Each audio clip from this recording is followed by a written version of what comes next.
السلام عليكم ورحمة الله وبركاته، اخواتي طلاب الصف الأول الإعدادي، عاملين إيه؟ يا رب تكونوا بخير، كل سنة وأنتم طيبين بمناسبة السنة الدراسية الجديدة، وربنا يجعلها سنة سعيدة علينا وعليكم ويحقق لكم كل اللي أنتوا عايزينه. رحلة جديدة، مشوار جديد، نتمنى من ربنا سبحانه وتعالى إن هو يكلل مساعانا على خير ويوصلنا للمكان اللي إحنا عايزينه. تمام؟ الوحدة الأولى بتتكلم عن أفريقيا. الدراسات الاجتماعية كلها تقريبا بتتكلم عن أفريقيا، فالدرس الأول سهل، محتاج تركيز وإن شاء الله خير.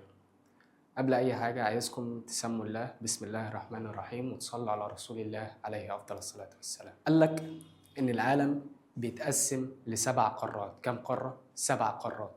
القارات دي بنقسمهم لاسمين: قارات عالم قديم، قارات عالم جديد. قارات العالم القديم هما آسيا وأفريقيا وأوروبا. إحنا المهم عندنا هي قارة أفريقيا. تمام؟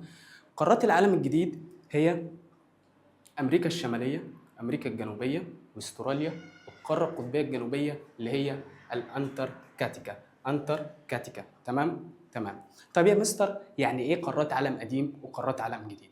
قارات العالم القديم دي اللي إحنا اتولدنا لقيناها موجودة. قارات العالم الجديد دي اللي إحنا اكتشفناها.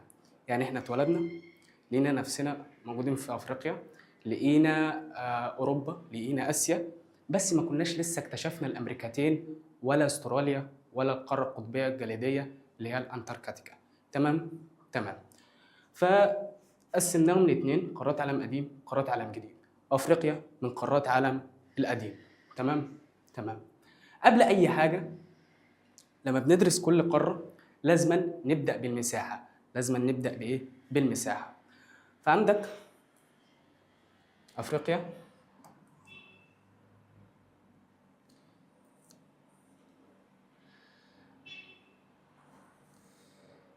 نتخيل إن دي أفريقيا. أفريقيا مساحتها 30.4 مليون كيلومتر مربع. كم؟ 30.4 مليون كيلومتر مربع. عندك آسيا، ودي أكبر قارة. آسيا أكبر قارة. تمام؟ تيجي بعديها مين؟ أفريقيا. أفريقيا هي تاني أكبر قارة. تاني أكبر قارة. مساحتها قد إيه يا مستر؟ مساحتها 30.4 مليون كيلومتر مربع. كم؟ 30.4 مليون كيلومتر مربع. يعني بما يعادل 20%. اكتبها لك هنا. اكتبها لك هنا. بما يعادل 20% من مساحة اليابس الموجود في العالم. احنا عارفين ان العالم بينقسم ليابس وبحر. يابس وبحر. فأفريقيا لوحدها 20% من مساحة اليابس في العالم. لو قسمنا العالم اللي هي 100% دي على ال7 قارات، فأفريقيا هتبقى واخدة خمس مساحة اليابس. خمس مساحة اليابس الموجود في العالم. تمام؟ تمام. ده بالنسبة للمساحة. تاني حاجة لازم نعرفها هي الموقع.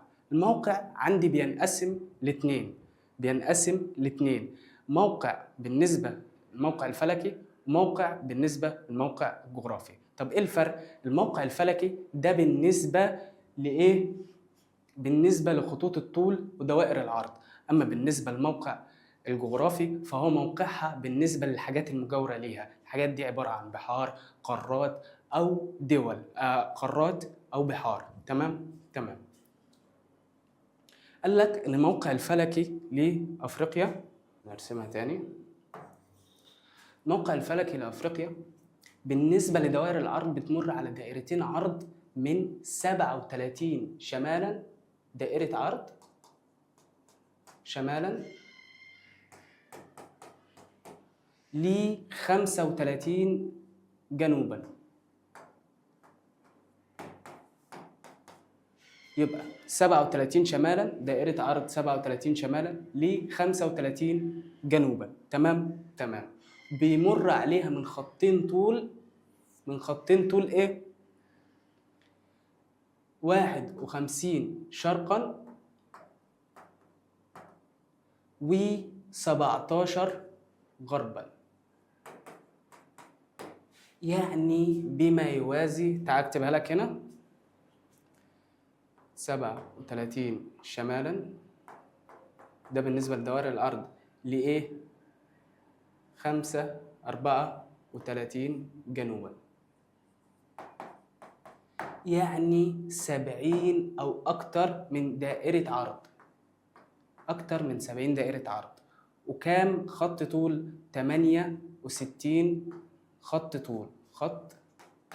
طول، تمام؟ تمام. يبقى قال لك إن أفريقيا بتمتد من دائرتين عرض 37 شمالا لحد 34 جنوبا، يعني بتغطي أكثر من 70 دائرة عرض. تمام؟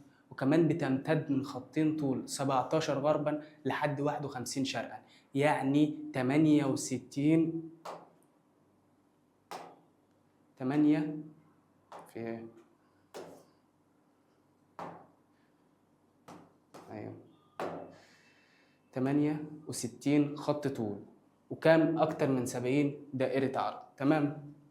بيمر فيها دوائر عرض مهمة، زي في الشمال مدار السرطان، وفي الجنوب مدار الجدي ودائرة الاستواء في النص. يبقى شمالا مدار السرطان في الشمال، سرطان، والجدي جنوبا، وفي النص دائرة الاستواء. تمام؟ تمام. وكمان بيمر فيها خط جرينتش في الغرب، يعني أفريقيا في الشمال، سرطان، جنوب الجدي، في النص الاستواء، وخط جرينتش في الغرب، جرينتش. تمام؟ تمام. ده بالنسبة لموقعها الفلكي. قال لك بس خليك فاكر إن أفريقيا لو قسمناها لثلاث أتلات، فالتلتين اللي فوق اللي في الشمال دول موجودين شمالا، والتلت اللي موجود من تحت ده موجود في الجنوب. وأفريقيا عموما موجودة في الشرق، يعني زي ما قلنا أفريقيا موجودة في نصين، شمالي وجنوبي، بس معظمها في النص الشمالي اللي هما التلتين، والجنوب التلت، وكمان في النصف الشرقي زي ما احنا قلنا. طيب بالنسبة لموقعها الجغرافي في أفريقيا،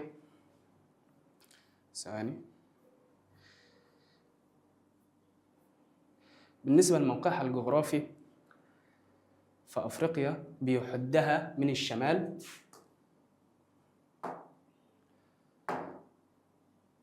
البحر المتوسط. تمام؟ ده بيفصلها عن أوروبا، دي أوروبا. تمام؟ البحر المتوسط بيفصل أفريقيا عن أوروبا. تمام؟ في الشرق البحر الأحمر ده بيفصلها عن إيه؟ بيفصلها عن آسيا، وكمان المحيط الهندي، ما تنساش المحيط الهندي، يبقى بحر أحمر ومحيط هندي بيفصلوها عن إيه؟ عن آسيا. في بقى المحيط الأطلنطي ده بيفصلها عن الأمريكتين، أمريكا الجنوبية وأمريكا الشمالية، أمريكا الشمالية وأمريكا الجنوبية. يبقى البحر المتوسط بيفصلها عن أوروبا، بحر أحمر ومحيط هندي بيفصلوها عن آسيا، والمحيط الأطلنطي بيفصلها عن الأمريكتين الشمالية والجنوبية. تمام؟ تمام. قال لك بس خلي بالك إن أفريقيا قريبة جدا من أوروبا في نقطة معينة، هديك 5 ثواني علشان تكتشفها. 1 2 3. قريبة عند مضيق جبل طارق، مضيق جبل طارق، قريبة عند ايه؟ مضيق جبل طارق. الحتة دي انت لو جبت خشبة ممكن تبقى ايه؟ ممكن تبقى فروة، انا بهزر طبعا، بس قريبة جدا من اوروبا. دي المنطقة اللي افريقيا قريبة منها من اوروبا. تمام؟ قال لك وقريبة كمان من اسيا، قريبة كمان من آسيا. فين؟ عند مضيق باب المندب. مضيق باب المندب ده انت لو جبت نفس الخشبة هتبقى في آسيا، بس انت مش محتاج. ليه؟ لأن شبه جزيرة سيناء، انت لو موجود في شبه جزيرة سيناء بتتصل ما بين أفريقيا، بتوصل ما بين أفريقيا وما بين آسيا. يبقى شبه جزيرة سيناء بتوصل ما بين آسيا وما بين أفريقيا. تمام؟ تمام. يعني قال لك إن أفريقيا قريبة من أوروبا عند مضيق جبل طارق، وقريبة من عند آسيا عند مضيق باب المندب وخليج عدن. تمام؟ بالنسبة لشبه جزيرة سيناء قلنا أنت لو موجود في سيناء، موجود على الحدود ما بين مصر وما بين إخواتنا في فلسطين اللي ربنا يزيح الغمة عنهم طبعا. لو موجود هناك على الحدود وحطيت رجلك في فلسطين، أنت خلاص بقيت في آسيا. أنت خلاص بقيت إيه؟ في آسيا. قال لك عشان كده شبه جزيرة سيناء ليها أهمية حضارية وأهمية استراتيجية. أهميتها الحضارية إن هي الإسلام ظهر فين؟ الإسلام ظهر في شبه الجزيرة العربية. طيب وصل لنا مصر إزاي؟ جنة عن طريق سيناء. شبه الجزيرة العربية دي فين؟ في آسيا. الإسلام جنة منين؟ جنة من آسيا ومن شبه جزيرة سيناء. تمام؟ وصلوا من شبه جزيرة سيناء. يبقى دي أهميتها الحضارية، إن هي لأنها كانت طريق انتقال حضارات وثقافات زي الحضارة الإسلامية اللي انتقلت من آسيا لأفريقيا. تمام؟ طب إيه أهميتها الاستراتيجية؟ لو تفتكر ساعة النكسة سنة 67 حصلت النكسة ودخلت إسرائيل احتلت سيناء. تمام؟ وكانت قريب إن هي تحتل الدول العربية اللي جنبنا اللي هي ليبيا، السودان، تونس، المغرب، الجزائر، جيبوتي، كانت هتحتلهم. فسيناء مهمة استراتيجيا لأنها بتحمي أمن مصر وبتحمي أمن أفريقيا والدول المجاورة لمصر. يبقى ليها أهمية حضارية وأهمية استراتيجية. قلنا الحضارية، إنما الاستراتيجية قال لك لأنها كانت مدخل لحملات عسكرية على مصر. علشان كده الحفاظ على أمن سيناء مهم جدا لأمن مصر وأفريقيا كلها. طيب عرفنا أهمية سيناء. إيه بقى أهمية موقع أفريقيا؟ إيه أهمية موقع أفريقيا؟ قال لك أهمية موقع أفريقيا: 1 استراتيجي، 1 اقتصادي، 2 اقتصادي، 3 إيه؟ حضاري. تمام؟ تمام. الأهمية الاستراتيجية، يعني إيه أهمية استراتيجية؟ الاستراتيجية دي مهمة وقت السلام ووقت الحروب. يعني موقع أفريقيا مهم وقت السلام ووقت الحروب أو النزاعات. ليه؟ لأن أفريقيا عندها 3 ممرات مائية. عندها ممرات مائية اللي هم إيه؟ مضيق جبل طارق وقناة السويس ومضيق باب المندب. مضيق جبل طارق، قناة السويس، مضيق باب المندب. تمام؟ مضيق جبل طارق بيفصلها أو بيربط ما بين البحر المتوسط والمحيط الأطلنطي. بيربط ما بين البحر المتوسط والمحيط الأطلنطي، ده مضيق جبل طارق. إنما قناة السويس بتربط ما بين البحر المتوسط وما بين البحر الأحمر، دي قناة السويس. إنما مضيق باب المندب بيربط ما بين إيه؟ بيربط ما بين البحر الأحمر والمحيط الهندي. تمام؟ يبقى عندي ممرات مائية. الممرات المائية دي بتربط بحور ببحور وحاجات كتير.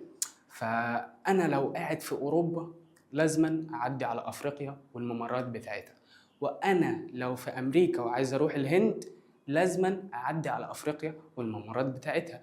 فأنا ممكن لو اتخانقت مع أفريقيا ممكن تقفل الممرات دي، وساعتها هضطر أعدي منين؟ هضطر أعدي من حوالين أفريقيا. أعدي منين؟ من حوالين أفريقيا أو طريق رأس الرجاء الصالح. فهتزيد نفقة الفلوس، هتزيد فلوس والنفقة بتاعت السفن، هيزيد البنزين، هنزود بنزين طبعا، هيزيد السلعة نفسها هتزيد، فالناس هتشتريها بالغالي. تمام؟ فاحنا ليه ممكن نعمل ده؟ احنا ممكن يبقى في سلام مع أفريقيا. فدي أهميتها الاستراتيجية. إنما الأهمية الاقتصادية، أهميتها الاقتصادية بجانب إن هي عندها ممرات ملاحية عالمية يعني بتدخل لها فلوس، والدول اللي بتعدي عليها بتدفع فلوس. فهي أهميتها الاقتصادية إن بيعدي عليها زي ما قلت لك 70 دائرة عرض، 70 دائرة عرض، وعندها 3 دوائر عرض بيمر عليها، اللي هم مدار السرطان في الشمال، مدار الجدي في الجنوب، ودائرة الاستواء في النص. طيب ده خلى عندي تنوع في المحاصيل، تنوع في النباتات، وتنوع في الحيوانات. تمام، بقى عندي غزلان، بقى عندي زرافات، بقى عندي اسود، نمور، بقى عندي قمح، بزرع قمح، بزرع ذرة، بزرع شعير، بزرع حاجات كتير، بزرع بن، بزرع شاي. طيب وبقى عندي ايه؟ بقى عندي نباتات طبيعية كتير. تمام، ده بسبب تنوع المناخ، بسبب كثرة دوائر العرض اللي بتعدي على أفريقيا. دي أهميتها الاقتصادية. إنما الأهمية الحضارية، الأهمية الحضارية لأن نشأ فيها حضارات قديمة قوي. زي إيه؟ زي الحضارة المصرية القديمة، دي نشأت في مصر. وزي إيه؟ زي حضارة كوش اللي نشأت فين؟ نشأت في السودان. وزي حضارة أكسوم اللي نشأت فين؟ نشأت في أريتريا وأثيوبيا، أريتريا وأثيوبيا. وزي حضارة قرطاج اللي نشأت في تونس. يبقى الأهمية الاستراتيجية، قلنا يعني إيه استراتيجية؟ يعني أهميتها في وقت السلام، وقت الحروب والأزمات. طيب ليه أفريقيا موقعها استراتيجي؟ لأنها بتشرف على ممرات مائية مهمة جدا، زي مضيق جبل طارق ده بيربط البحر المتوسط بالمحيط الأطلنطي، ومضيق باب المندب اللي بيربط البحر الأحمر بالمحيط الهندي، وقناة السويس ودي أهم طريق ملاحة بيربط البحرين المتوسط والأحمر. تمام؟ قلنا الأهمية الاقتصادية، قلنا إن موقع أفريقيا خلاها تتحكم في أهم طرق الملاحة العالمية. موقعها الفلكي خلاها متنوعة المناخ، بالتالي عندها نباتات طبيعية متنوعة، وحيوانات مختلفة، ومحاصيل زراعية متعددة. تمام؟ تمام. طيب قلنا الأهمية الحضارية. كلمة حضارة معناها كل ما يميز شعب عن شعب. حضارة معناها ما يميز شعب عن شعب، سواء كان إنتاج ثقافي، حاجة ثقافية زي إيه؟ زي عادات وتقاليد وعلوم وفنون. يعني عاداتنا وتقاليدنا غير عادات وتقاليد الغرب اللي هم في أمريكا، اللي هم في أوروبا. طيب الفنون بتاعتنا غير الفنون بتاعتهم، العلوم بتاعتنا غير العلوم بتاعتهم. ففي حاجة بتميزنا عنهم وحاجة بتميزهم عننا. أو إنتاج مادي زي المباني أو القلاع أو القصور. طبعا المباني بتاعتنا غير المباني بتاعتهم، البيت الأبيض بتاعهم غير البيت غير البيت الأبيض بتاعهم غير قصر الرئاسي اللي موجود هنا طبعا. فالمباني والقلاع والقصور مختلفة. طيب ليه أفريقيا أهمية حضارية؟ قلنا لأنها شهدت نشأة حضارات قديمة زي إيه؟ الحضارة المصرية القديمة في مصر، حضارة كوش في السودان، وحضارة أكسوم في أريتريا وأثيوبيا، وحضارة قرطاج في تونس. تمام؟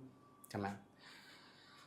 بالرغم من إن أفريقيا من قارات العالم القديمة، ولكن ما كناش مكتشفينها كلها. من 600 سنة أو 500 سنة تقريبا، لو كنت أنت عايش طبعا، فما كناش مكتشفينها. فإيه اللي حصل؟ اللي حصل إن كان في دور للمصريين، ودور للعرب، ودور للأوروبيين علشان يكتشفوا أفريقيا، لأن ما كناش مكتشفين غير مصر وتونس، الدول اللي بتطل على الساحل، إنما جوه ما تعمقناش. ما تعمقناش. طيب بالنسبة لدور مصر، فالأول كان في واحد اسمه حر خوف. حر خوف ماله؟ حر خوف ده عمل 4 رحلات لأفريقيا، وكان أول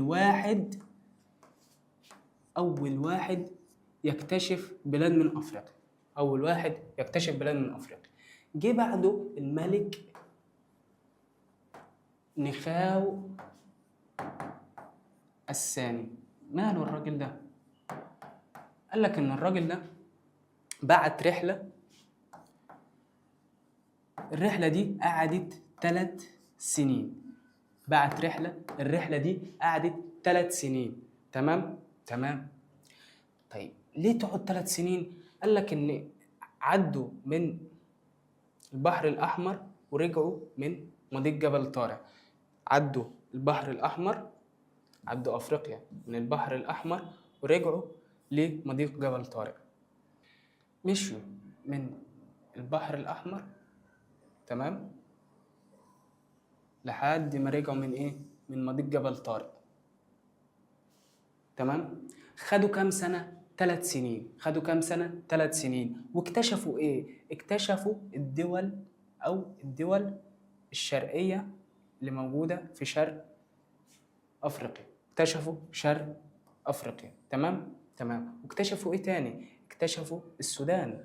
اكتشفوا السودان. واكتشفوا إيه تاني؟ عملوا أو وسعوا النفوذ المصري في شرق أفريقيا.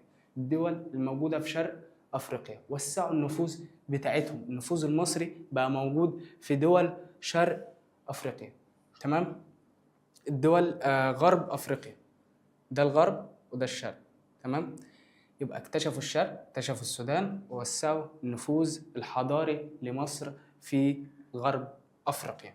تمام؟ ده بالنسبة للملك ميخاو الثاني.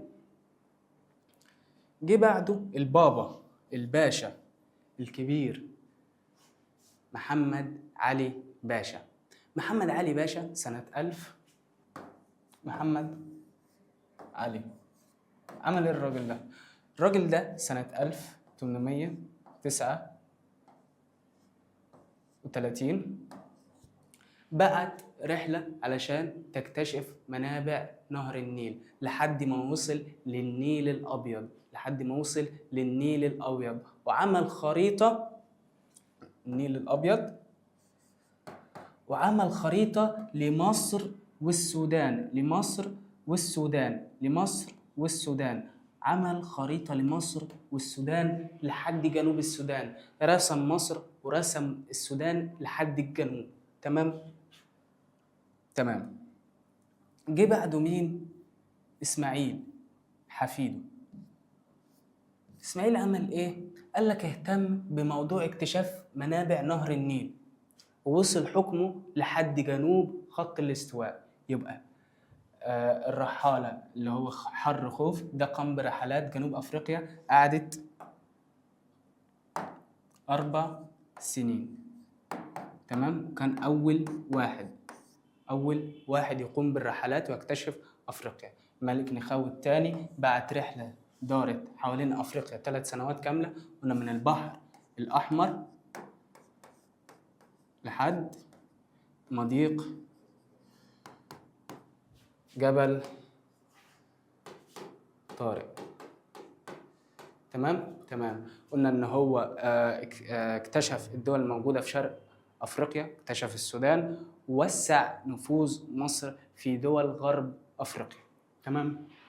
تمام. قلنا إن الملك محمد علي باشا بعت بعثات لاكتشاف منابع النيل سنة 1839. قلنا إن هم وصلوا للنيل الأبيض، ورسم خريطة من مصر للسودان، من مصر لحد جنوب السودان، جنوب السودان. تمام؟ تمام.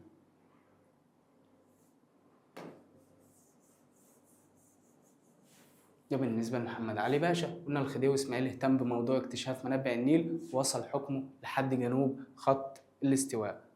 تمام. ده بالنسبة لدور المصريين، الدور اللي ساعد العرب إن هم يوسعوا اكتشافات اللي موجودة في أفريقيا، يوسعوا اكتشافهم لأفريقيا. تمام. قال لك الرحالة ابن بطوطة ده زار شمال وغرب أفريقيا، وعدى الصحراء الكبرى لحد ما وصل لمالي. عدى الصحراء الكبرى لحد ما وصل لمالي، ده ابن بطوطة. أما المسعودي فكتب عن أفريقيا وزار أجزاء منها، كتب عن أفريقيا وزار أجزاء منها، ده المسعودي. يبقى ابن بطوطة زار الشمال وزار غرب أفريقيا، وعدى الصحراء الكبرى لحد ما وصل لمالي. يبقى زار الشمال، احنا قلنا ايه؟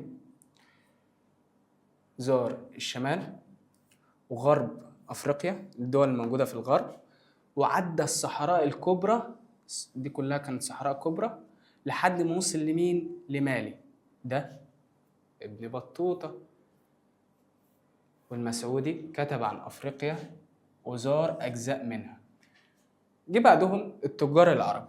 التجار العرب وصلوا السودان، بعدها للحبشه، وبعدها جزر القمر، وساهموا في نشر الإسلام، وبسببهم قامت ممالك إسلامية في شرق وغرب أفريقيا، وصلت لحد البحيرة الاستوائية في الغرب.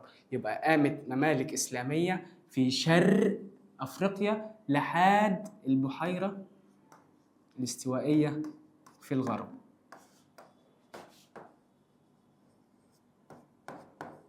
طيب تمام، ده بالنسبة لدور العرب. إنما دور الأوروبيين فعندك البرتغاليين في القرن ال15 بقيادة هنري الملاح. هنري الملاح مالهم؟ البرتغاليين اهتموا بالحاجات اللي كتبها المسعودي، والعرب اهتموا بالحاجات اللي كتبوها عن أفريقيا. عملوا إيه؟ كانوا عايزين يكتشفوا أفريقيا ويكتشفوا طريق يوصلهم للهند. ليه؟ لأن البرتغاليين كان معاهم عداوة مع المماليك.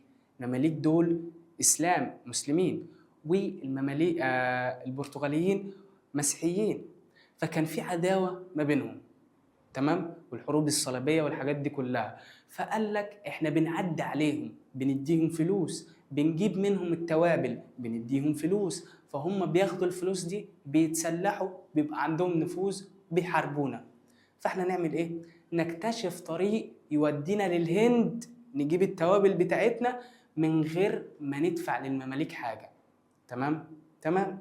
ففكروا ان هم يلفوا حوالين افريقيا. قاموا جايبين الكتب اللي كتبها المسعودي وابن بطوطة والناس العرب وقروهم، وده ساعدهم في ان هم يكتشفوا افريقيا.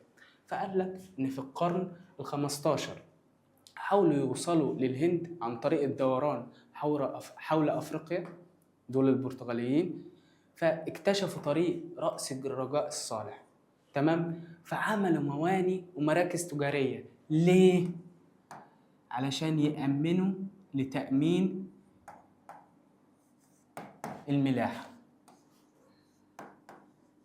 يبقى عملوا مواني ومراكز تجارية لتأمين الملاحة. تمام.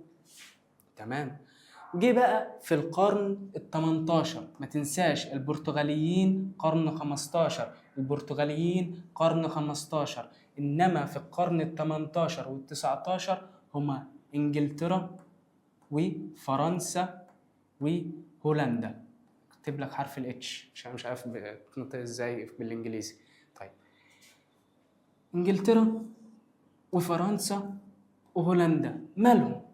دول كانوا عتاولة المنطقة هناك، العتاولة البلطجية هناك. مالهم؟ كانوا بيتخانقوا مع بعض في أوروبا. فالناس اجتمعت، يا جدعان ما ينفعش المنطقة دي، ما ينفعش نتخانق فيها وبتاع، أو نقول لكم على حاجة اتخانقوا بره. فقالوا فكرة، احنا ممكن نتخانق في أفريقيا.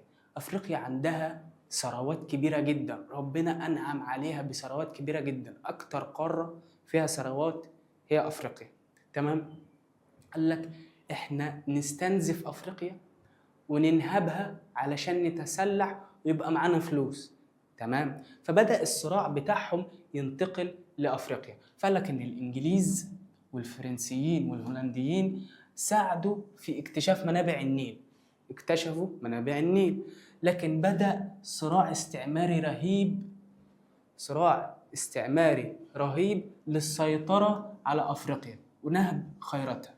بدأ ما بينهم صراع استعماري رهيب علشان يسيطروا على أفريقيا وينهبوا خيراتها. نتيجة كده إن قسموا القارة لدول كتير علشان يسيطروا عليها. قسموا أفريقيا لدول كتير جدا علشان قسموها ل4 54 دولة علشان ينهبوا الخيرات بتاعتها. فأنا لما أقسمك لدولة وأنت دولة وهو دولة، بدل ما كنا متحدين بقى لكل واحد فينا إيه؟ منطقة أو شقة. تمام؟ فأنا بدافع عن الشقة بتاعتي أو الدولة بتاعتي، ده وطني. فبدأ ما بيننا صراعات علشان ناكل بعض، نموت بعض ببعض، هم ياخدوا الحاجة على الجاهز. تمام؟ فنتيجة إن برغم ثروات أفريقيا الطبيعية الضخمة، فأفريقيا عانت من الفقر والتقسيم والاستعمار. يبقى أفريقيا عانت من الفقر والتقسيم والاستعمار بسبب الخطط أو الحيل اللي بيعملها المستعمر. طيب، أخيرا تعالوا نستنتج مع بعض الخريطة السياسية لأفريقيا. فأول حاجة، دول أفريقيا. قارة أفريقيا فيها 54 دولة. عد معايا، مش لازم نعد، بس دول كلهم 54 دولة. تمام؟ كلهم مختلفين في المساحة. فعندك دول 54 دولة، دول 54 دولة، دول 54 دولة. ال 54 دولة دول مختلفين في المساحة. يعني مصر غير مساحة ليبيا. شايف ليبيا قد ايه؟ شايف مصر قد ايه؟ يعني ليبيا قد مصر مرة ونص مثلا، قدها مرة ونص. انما الجزائر قد مصر مثلا مرتين ثلاثة. تونس مصر قدها مرتين. فمختلفين في المساحة. تمام؟ قال لك بقى ان الجزائر، الست اللي اسمها جزائر دي،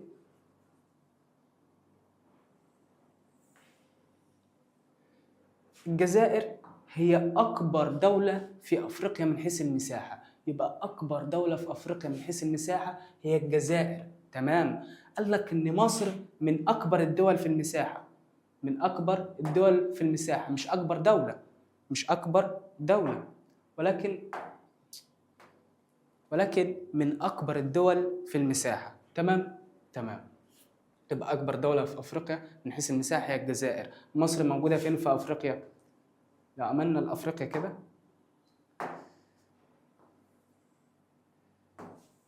تمام؟ ده الشمال، الجنوب، الشرق،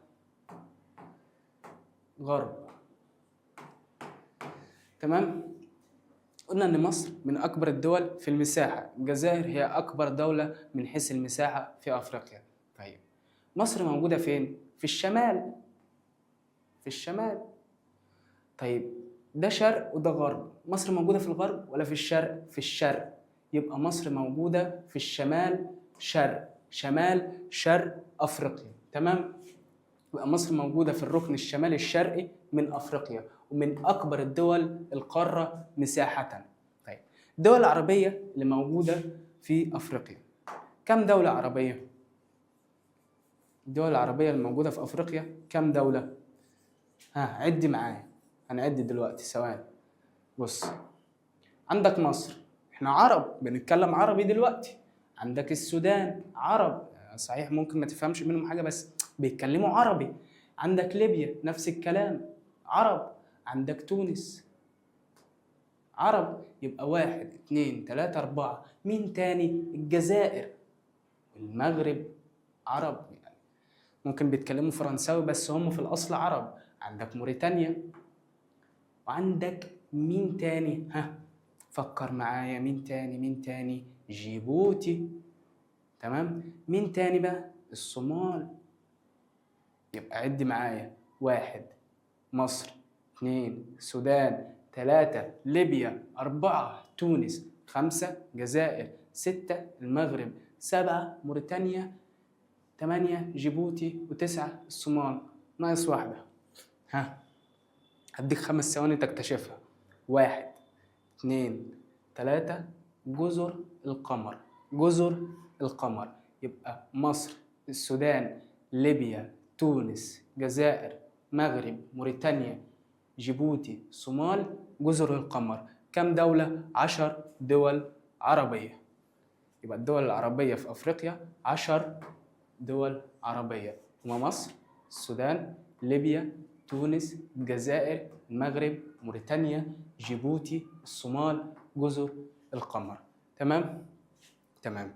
نيجي لآخر حاجة وهي نوع الدول.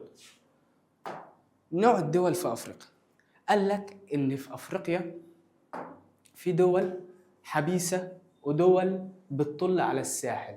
إزاي؟ دول ساحلية ودول حبيسة، إزاي يا مستر؟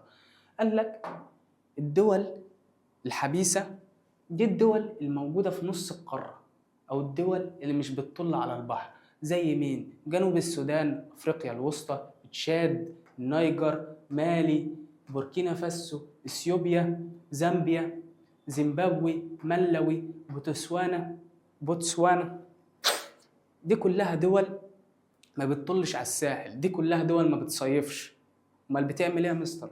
ممكن مثلا تروح مصر تصيف في الساحل الشمالي، ممكن تروح جنوب افريقيا مثلا تصيف هناك في اسواتيني ولوسوتو، برضو دول ساحليه موجوده في نص دوله جنوب افريقيا، موجوده في نصها. تمام؟ تمام. دي الدول اللي هي الحبيسه. الدول الحبيسه قلنا ان هي ما بتطلش على البحر او اي مسطح مائي. تمام؟ يعني دول حبيسه ما بتصيفش، ما عندهمش بحر. تمام؟ انما في دول ساحليه. الدول الساحليه دي احنا قلنا الدول الحبيسه ملهاش سواحل، يعني مش بتطل على اي بحر او محيط، زي مالي وتشاد وافريقيا الوسطى واثيوبيا وزامبيا. تمام؟ انما الدول الساحليه دي اللي عندهم ساحل بقى، دول اللي بيصيفوا بقى، دول اللي عندهم بحر، دول اللي بيعرفوا يطلعوا بالمركب ويروحوا اي حته هم عايزينها. زي ايه؟ زي مصر، الجزائر، كينيا، وجنوب افريقيا. مصر، ليبيا، تونس، الجزائر، مغرب، موريتانيا، السنغال. عندك دول كتير، جيبوتي، الصومال، جنوب افريقيا نفسها، نامبيا، انجولا، جزر مدغشقر. فدول كتير جدا بتطل على الساحل. تمام؟ يبقى في دول حبيسة، دي الدول اللي ما بتطلش على البحر. في دول ساحلية، ودي الدول اللي بتطل على البحر وعندهم ساحل. دول حبيسة قلنا ما بتصيفوش، بيطلعوا أي بلد تاني فيها مصيف وبيصيفوا. والدول الساحلية هم الدول اللي عندهم بحر. تمام؟ تمام. طيب، بالنسبة للعلاقات المصرية الأفريقية، جينا في سنة 2019 قالوا لك يا جدعان، الدول العربية عملوا اجتماع كده، قالوا لك يا جدعان احنا بننتخب مصر. بتنتخبوها في ايه؟ قال لك ان هي تبقى رئيسة الاتحاد الافريقي، رئيسة الدول الافريقية. يعني دور ريادي كبير جدا. هتبقى ريادي جاية من كلمة رائد، يعني رائد الفصل، فهي هتبقى رائدة الدول الافريقية. تمام؟ فقال لك مصر ليها دور مهم، مصر ليها دور مهم جدا في القارة، وبتبذل مجهود كبير جدا علشان تقوي علاقتها مع الدول الأفريقية. أصل خلي بالك، أنت لو اتخانقت مع واحد من بره محدش هيدافع عليك غير جارك، الراجل اللي ساكن جنبك. فمصر بتقوي علاقتها مع الدول المجاورة علشان لو حصل لا قدر الله حرب أو أي حاجة، الدول المجاورة هي اللي هتساعدها. الدول المجاورة دي اللي هم جنبها، اللي هم الدول الأفريقية زي ليبيا، السودان، زي الدول اللي هي جنبها اللي هي الدول الأفريقية. فهي بتحرص علشان تقوي علاقتها مع الدول الأفريقية، وده بيساعد على التنمية المستدامة، إن هي تعمل تنمية مستدامة. يعني إيه تنمية مستدامة؟ يعني إن هي تنمي الموارد بتاعتها، تنمي موارد مصر وموارد أفريقيا نفسها، علشان نبقى مش هقول لك دول عظمى، أقول لك دول تقدر تنافس، دول تقدر تحقق اكتفاء ذاتي. الاكتفاء الذاتي إن إحنا ما نستوردش حاجة من بره، دي كلها حاجات هتاخدها بعدين طبعا. فده بيساعد على التنمية المستدامة. تمام؟ ففي سنة 2019 حصل الانتخابات اللي أنا قلت لك عليها وتلموا وبتاع، فمصر انتخبت لرئاسة الاتحاد الأفريقي، انتخب مصر لرئاسة الاتحاد الأفريقي. والنتيجة إن ده إدى فرصة لمصر إنها تعمق دورها الريادي في القارة وتدعم علاقتها مع إيه؟ مع باقي دول أفريقيا. ولله الحمد، تم بحمد الله إن إحنا خلصنا الدرس الأول وهندخل على التدريبات والحل بتاعه. تمام؟ فعندك أول حاجة قال لك اختر الإجابة الصحيحة مما بين قوسين. كان من أوائل الرحالة في عصر المصريين القدماء، وقام ب4 رحلات لاستكشاف أجزاء من أفريقيا. الراجل ده أنا فاكره، 4 رحلات، يبقى مين؟ نخاوي التاني؟ ما أعتقدش، لأ. ابن بطوطة؟ لأ. المسعودي؟ لأ. أمال مين؟ هو حرخوف. يبقى كان من أوائل الرحالة في عصر المصريين القدماء، قلنا ده أول واحد عمل رحلات لأفريقيا علشان يكتشفها. عمل 4 رحلات، 4 عشان يستكشف أجزاء من قارة أفريقيا. ده حرخوف. تمام. تاني حاجة قال لك أكبر الدول الأفريقية من حيث المساحة. أكبر الدول الأفريقية من حيث المساحة قلناها إن هي قد مصر مرتين مثلا أو 3 مرات، كبيرة جدا. طيب هل مصر مثلا؟ قلنا لأ. الكونغو؟ لأ. طيب السودان؟ تعالى كده. كونغو لأ. الكونغو والجزائر. السودان لأ. أمال إيه؟ الجزائر. يبقى الجزائر هي أكبر الدول الأفريقية من حيث المساحة. ثالث سؤال قال لك تقع دولة نقط في الركن الشمالي الشرقي لقارة أفريقيا. شمالي شرقي. ثواني كده، أكيد مسحناها. شمالي شرقي. لما عملنا كده قسمناها ل4. تمام. قلنا شمال،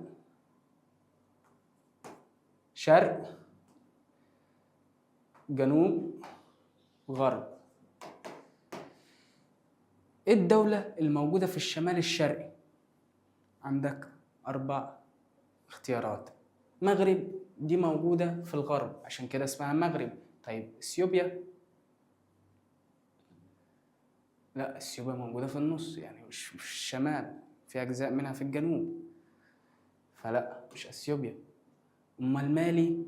ثواني، أنا علمت على المغرب.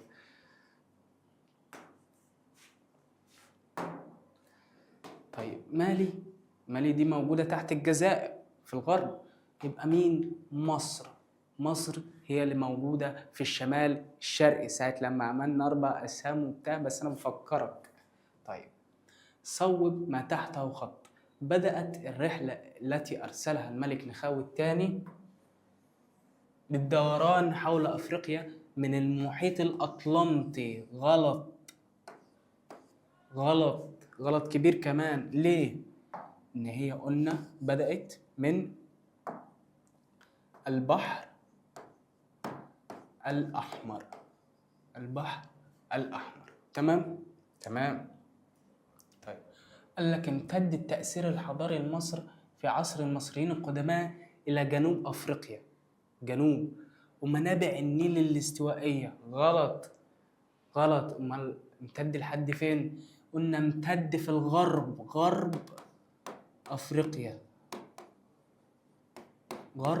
أفريقيا. تمام. ساعة المصريين القدماء ملك نخاو الثاني. تمام. قال لك وصل النفوذ المصري في عهد محمد علي باشا، النفوذ بتاعه وصل لحد جنوب دائرة الاستواء. غلط. ما وصل في عهد مين؟ وصل في عهد حفيده إسماعيل باشا، الخديوي إسماعيل. في عهد الخديوي إسماعيل وصل لحد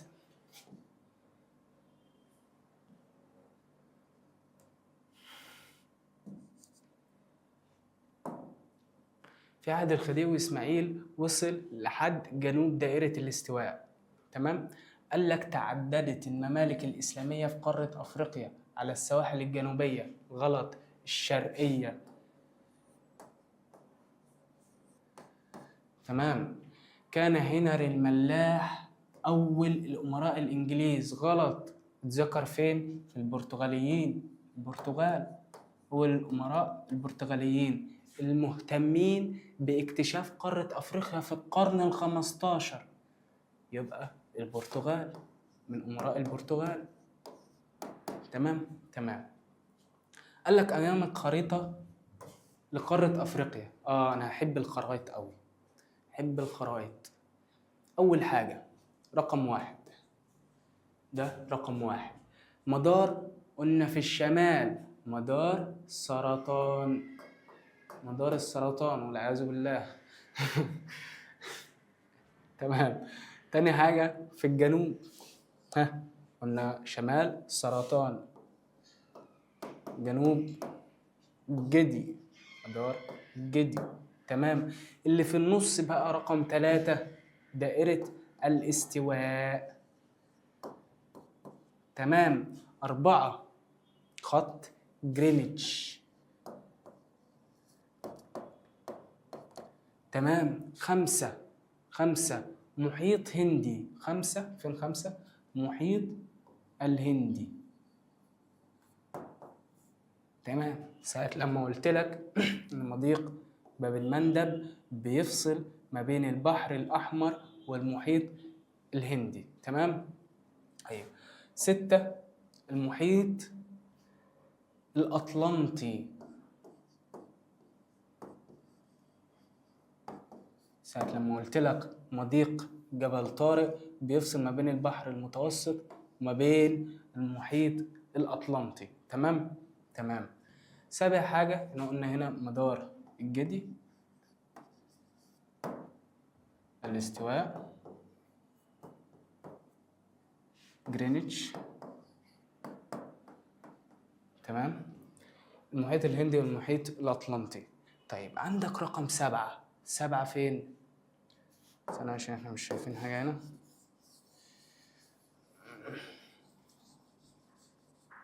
طيب عندك رقم 7 اللي هو ده، قلنا ده ان ده ايه؟ ده البحر الأحمر.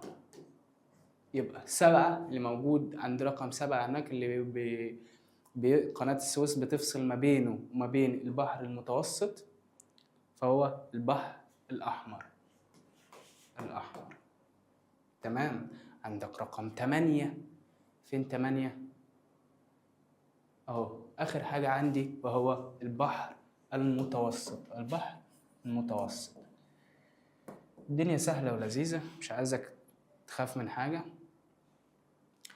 كل حاجة تمام وبإذن الله في شوال. عندك اختر الإجابة الصحيحة من البدائل التالية.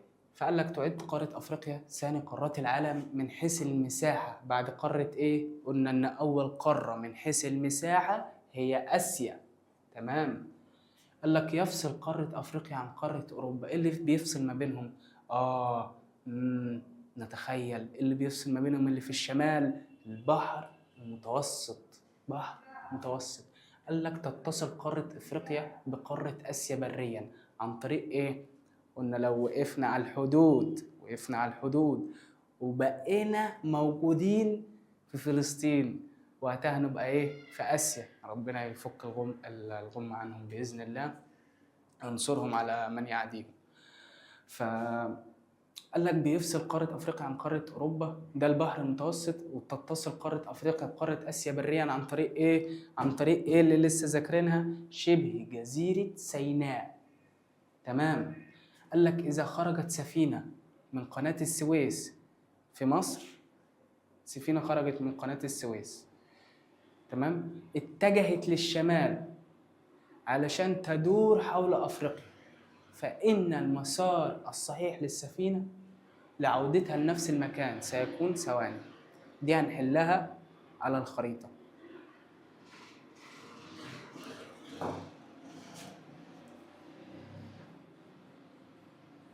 نعرفها بس أنا عايزك إيه تفهمها. تمام. مشيت نحو الشمال، دي قناة السويس. تمام. مشيت للشمال فوق، عدت البحر المتوسط، يبقى أول حاجة بحر المتوسط. تمام. بعد كده مشيت لحد المحيط الأطلنطي، تاني حاجة المحيط الأطلنطي. بعد كده هتمشي لحد فين؟ المحيط الهندي، يبقى ده تالت حاجة. بعد كده هتمشي لحد البحر الإيه؟ البحر الأحمر ده رابع حاجة. يبقى بحر متوسط 1، محيط أطلنطي 2، 3 محيط هندي، و4 محيط البحر الأحمر. رددوا بقى قبل ما نوصل. يبقى بحر متوسط، تمام. قناة السويس، لا ده قناة السويس في الجنوب، هتطلع وتنزل تاني، لا دي غلط، واحد غلط. بحر أحمر قلنا لا، هتطلع البحر المتوسط فوق في الشمال. طيب بحر متوسط، محيط أطلنطي، إيه تاني؟ محيط هندي، أيوة إيه تاني؟ بحر الأحمر، بعد كده ترجع تاني لقناة السويس. يبقى دي، طب ثواني نشوف اللي تحت ممكن تطلع على صح. محيط أطلنطي، لا. محيط هندي، محيط أطلنطي ازاي دي غلط. يبقى جيم هي الإجابة الصح. يبقى إذا خرجت سفينة من قناة السويس في مصر، اتجهت شمالا علشان تدور حول أفريقيا، فإن المسار الصحيح للسفينة لعودتها لنفس المكان سيكون إيه؟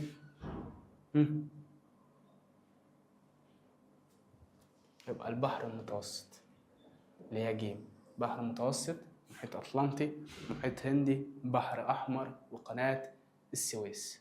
تمام؟ تمام. خلصنا الدرس وحلينا عليه. أتمنى من ربنا سبحانه وتعالى إن هو يوفقكم في كل اللي جاي، وأتمنى إن انتوا تذاكروا كويس. ادي وقتك اللي انت عايزه للعب براحتك، بس لازم تخلي ساعة أو ساعتين للمذاكرة. التعليم هو اللي هينفعك في المستقبل، محدش هينفعك. التعليم هو اللي هينفعك في المستقبل، لأن المستقبل محدش هيعرفه، مستقبل مجهول. عشان كده خليك خليك إنسان متعلم، وخليك إنسان مثقف. ده هينفعك كتير في حياتك، في تعاملك مع الناس والبشر. فأتمنى من ربنا سبحانه وتعالى إن هو يوفقكم، وأشوف على وشكم على خير في حلقة جاية بإذن الله والدرس الجاي. شكرا، السلام عليكم.